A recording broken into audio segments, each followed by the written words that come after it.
Hi, I'm Kamal Fisher, and you're watching the Sequire Spotlight. I'm the Vice President of Platform Services here at Sequire Shrax, and today we're doing a roundup of earnings season Q4. With me, I have Manny Krakaris, and he is with Augmedix Inc. with the ticker AUGX. Manny, welcome. Thank you, Carmel. It's great to be on your show.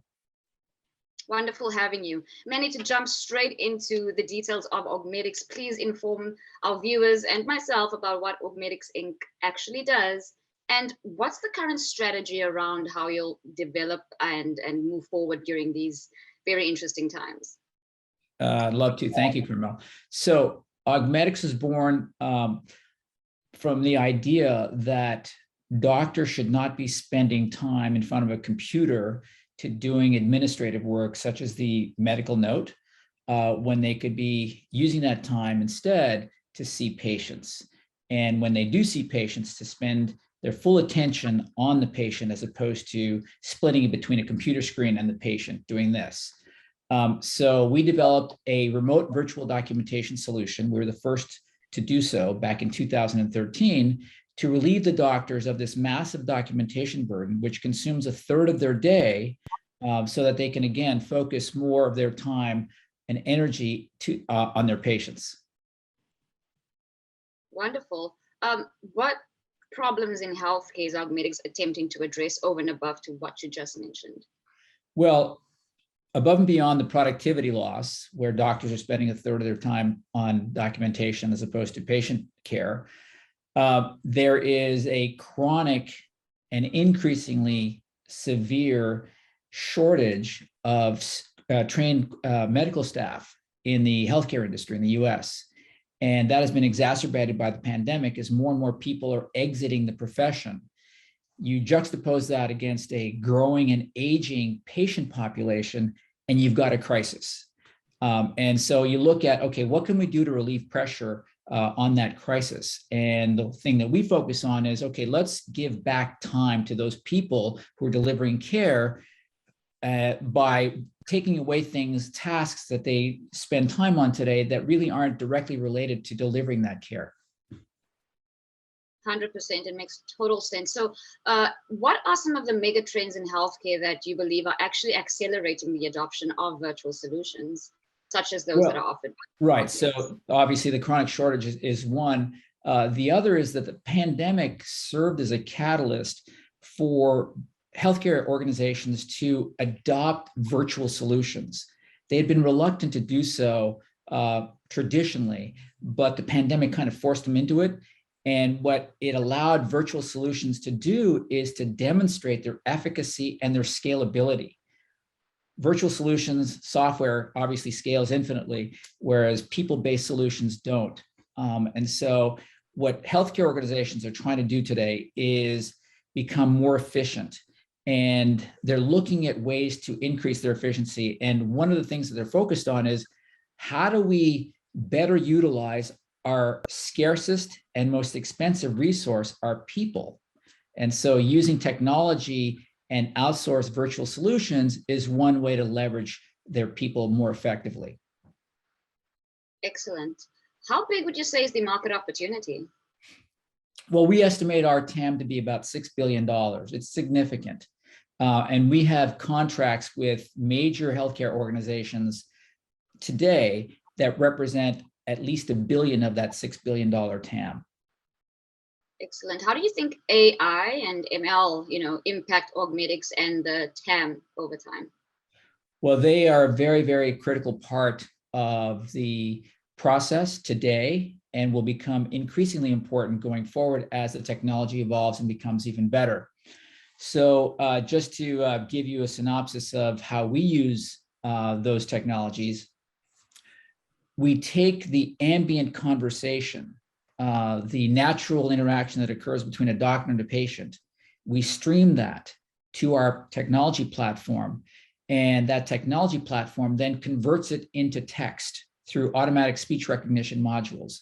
In our case, we license that particular module from Google. After that, we have this long string of text. That text is unstructured data because people don't speak in linear fashion. And patients and sometimes doctors go off into tangents when they're conversing with one another. And therefore, you have to do something to that data in order for your algorithms, your natural language processing algorithms and your automation technology to be able to create a cogent and comprehensive medical note. So the steps that we take in between those two, the intake of that audio and the output, which is the structured completed medical note, are critical. And what we do today is we've developed proprietary automation technology in the form of natural language processing that identifies the key elements within the conversation that are relevant for the medical note. And then once we've identified those, and this is done automatically, we then apply our note builder tool, again, another proprietary piece of technology we've developed, to query each one of those elements to generate very granular detail about each one of them, which detail provides the context for the algorithms then to understand what is meant by each one of those elements and the conversation surrounding the elements. So then the next step is to automatically generate sentences in the appropriate section of the medical note. And, just in thinking about words and then how people may explain different nuances to what they're feeling or experiencing, how accurate do you think the AI is in, identifying the true data? That's a fantastic question, Carmel. So today it's not fantastic. It's not highly accurate because the nature of the data is highly unstructured. So you have to do one of two things. You either have to clean it up at the front end, and there's two ways to do that. You either ask the doctor and the patient to follow a very rigid script in terms of how they interact with one another, which is not how doctors want to practice medicine, we believe, or you try to do what we do, which is query each element of that conversation to establish context. And then when you establish appropriate context and enough of it, you can generate accurate output at the back end. The other alternative to trying to fix the front end is to clean up the back end.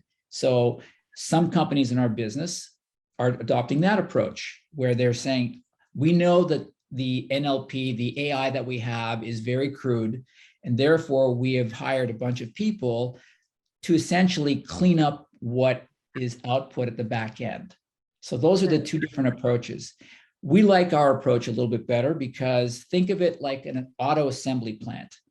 And if you take the latter approach, which our competitors are taking, it's like assembling a car. And then at the end of that entire process, which consists of many, many steps, you discover I have a problem. Now I have to disassemble the car, find out where the problem lay, fix it, reassemble it, and then retest. That's inefficient.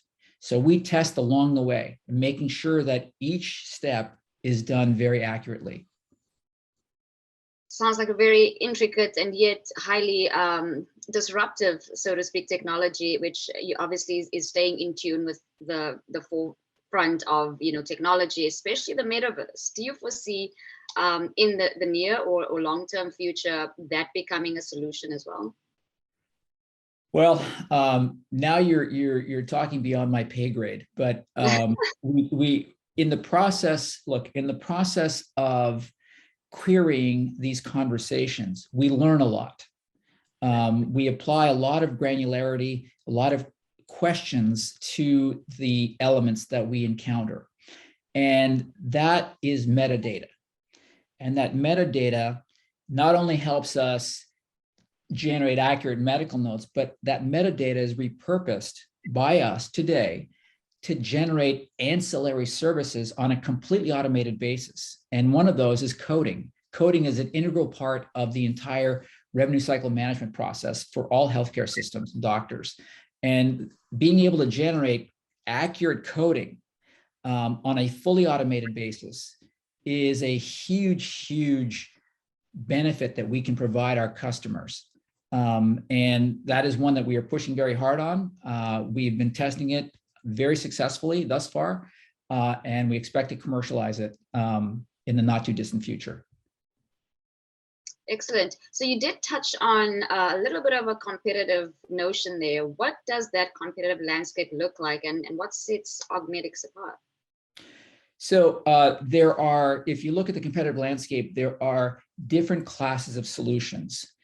The least expensive range in price from about $100 per month per doctor to the most expensive, which are about $4,000 or more per month per doctor. So there's a very wide range. And you basically kind of get what you pay for. At the very low end, the solution set is basically dictation services.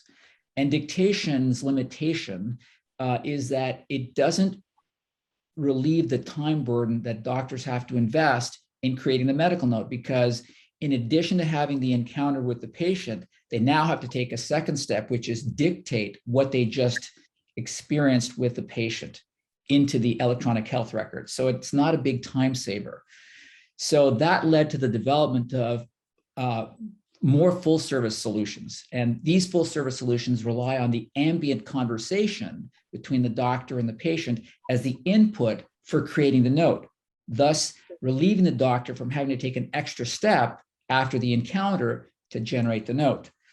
And so the players in that space range from no tech and in-person models to very sophisticated technology and virtual solutions. And the price escalates based on the level of services that are provided to the physicians. We find ourselves at the high end of the deburdening end of that spectrum, because we rely completely on the ambient conversation with the doctor and the patient. And we also offer a suite of ancillary services that no one can touch in the industry. And these include, as I mentioned before, coding. They include orders, referrals, care gap reminders, et cetera. And those are available primarily because we offer a synchronous solution in addition to the asynchronous solution. Most players in our business only offer the asynchronous solution and therefore precluded from offering these other ancillary services. We do both, and that puts us in a very strong position in the marketplace. Excellent, wonderful. Thank you for that very detailed explanation. It all sounds really positive, which takes me to more of a financial review now. You tell us more about your earnings report that has recently been utilized. We had a very good 2021, despite some headwinds early on in the year with the big surge of the COVID pandemic use cases in the United States. We saw progressively increasing revenue growth throughout the year, quarter to quarter. For the entire year, our revenue grew 34% year over year, 2021 versus 2020. But importantly, sequential growth quarter over quarter increased throughout the year to the point where we grew our fourth quarter revenue by 45%. That sets us up very well and has set us up very well for 2022. So we closed out the year very strong book as well in terms of bookings. And we did it without having to sacrifice gross margins, which actually improved throughout the year. So we're really proud of those achievements. We think we're well poised to continue on that momentum in 2022, and we're really excited about what lays ahead for us. Wonderful. So profitability, of course, is a key focus for investors, especially now given the current market conditions. How would you say the ROI is calculated on your solutions? Well, the customer's ROI is the primary sales tool that we use to sell our services into these big enterprises. And we are able to demonstrate it based on data that we generate from the enterprise themselves. And basically what we do is we look at two primary metrics of our customers. One is the WRVUs, the work relative value units of each physician within the enterprise. And the other metric is the average amount of time each clinician spends in the electronic health record per patient. And we map everybody on a grid according to those two criteria.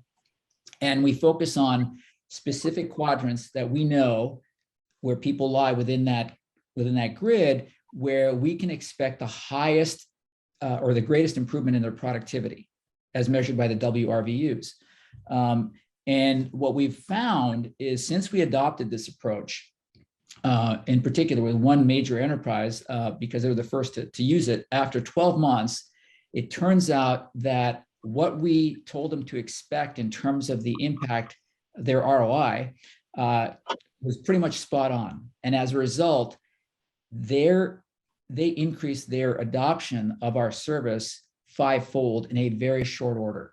So we're really excited about the approach we take. Nobody else takes that approach, this very data-centric approach to selling their solutions. Thank you. Thanks for that. We have a few more minutes left, but I'm very intrigued to hear about the partnerships that were signed in 2021 with Google and NCHN. Please give us more information. Sure. Well, the NCHN is a cooperative of rural health networks across the United States. It's almost like a buying cooperative, but they do more than just buying. They help with best practices and so forth for a large collection of regional healthcare enterprises around the country. So the way we benefit from that relationship is that we've entered into a master services agreement with the parent organization. And by the way, we got into that because we had already signed a contract with one of their members, and their member is the one that recommended us to the parent organization. As a result, the parent organization is now promoting us to be adopted as a best practices solution for virtual medical documentation among their member healthcare enterprises. So we're really excited about that, and that's already beginning to bear fruit for us. The Google relationship, of course, is very significant for us. Google is a huge player in healthcare,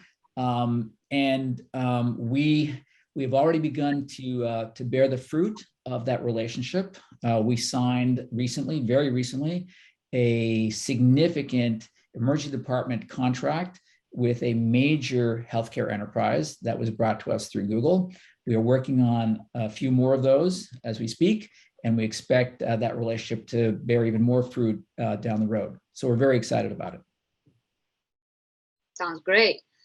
Just to round everything up, can you provide 3 key takeaways you'd like our viewers to walk away from this conversation, and also lead them to where they can find more information on Augmedix Inc.? Sure. Okay. So from my perspective, the big takeaway here is that the industry that we're operating in is growing at a very rapid pace today. That's number one. Number two, we are ideally positioned to win more than our fair share of that increasing market, that growing market, because of our positioning where we have the broadest suite of services, the most accommodating range of clinician workflows in the industry. And our win percentage is by far the largest in the industry that I'm aware of. All the head-to-head competitions that we win more than 50% of them. And that's more than anybody's market share in the business. So we're really excited about our positioning. And third, we have a fantastic team. We've put together a leadership team and layers underneath it that are built for the long haul. We want to establish a meaningful and lasting organization, and we believe we're very well positioned to do that. Excellent. Manny Krakaris in your assumed Greek language. You're very welcome. Thank you so much for being with us. This is a Sequire Spotlight, everybody. You're watching with Kamal Fisher. Stay tuned for more. Thank you.